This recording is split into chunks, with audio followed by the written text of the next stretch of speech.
ஒரு டேஸ்டியான சேமியா ரெசிபி இப்போ பார்க்கலாம். நம்ம பாத்திரத்தில் 2 ஸ்பூன் எண்ணெய் ஊற்றிட்டு, ஜாஸ்தி ஊற்ற வேண்டாம், ஒரு 2 ஸ்பூன் போதும். பட்டை லவங்கம் அது நல்லா சூடு வந்தோம்னா நம்ம பட்டை லவங்கம் ஏலக்காய் நம்ம போட்டுக்குவோம்.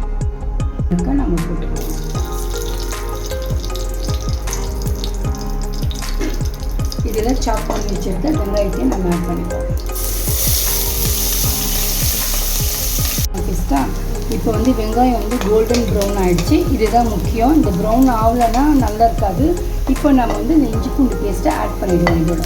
இதை சுற்றி கொஞ்சம் ஒரு 5 நிமிஷம் அந்த மசாலா வாசனை, இஞ்சி பூண்டு வாசனை கொஞ்சம் அடங்கட்டும். சிம்மதிலே வச்சு வதக்குங்க. இந்த லேசாக இருக்குது.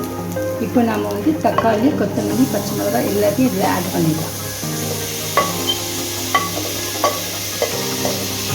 உப்பு ஒரு 1½ ஸ்பூன் மிளகாத்தூளும் போட்டுக்கலாம். ஏன்னா இதில் நிறைய கறியோ மட்டனோ இல்லை, அதனால மிளகாத்தூள் கொஞ்சம் கம்மியாக போட்டுக்கலாம்.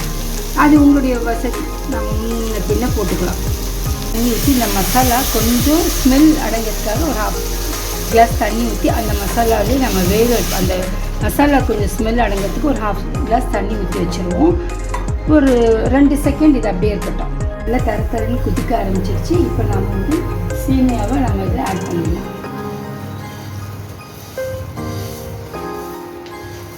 நான் 1½ கப்பு எடுத்திருக்கேன். உங்களுக்கு எவ்வளோ வேணுமோ அந்த அளவுக்கு எடுத்து நீங்கள் பண்ணுங்கள். இப்போ இதை நம்ம கிளறி விட்டுட்டே இருக்கலாம், கட்டி பிடிக்காமல்.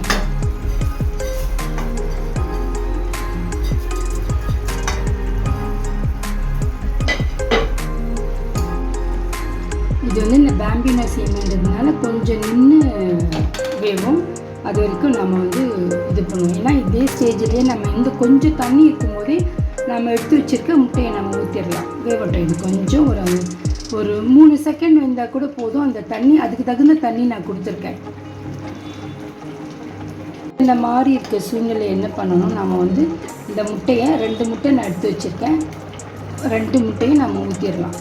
ஊற்றிட்டு கொஞ்சம் தண்ணி இருக்குது, பட் அதை அந்த டம்மாகிறதுக்குள்ளே அந்த முட்டையும் வெந்துடும், அந்த தண்ணியும் வற்றிடும். இதை இந்த ஸ்டேஜில் அப்படியே நம்ம ஒரு மூடி போட்டு மூடிடலாம். ஸ்டவ்வையும் ஆஃப் பண்ணிடலாம். முட்டையோடு சேர்ந்த மாதிரி இருக்குது.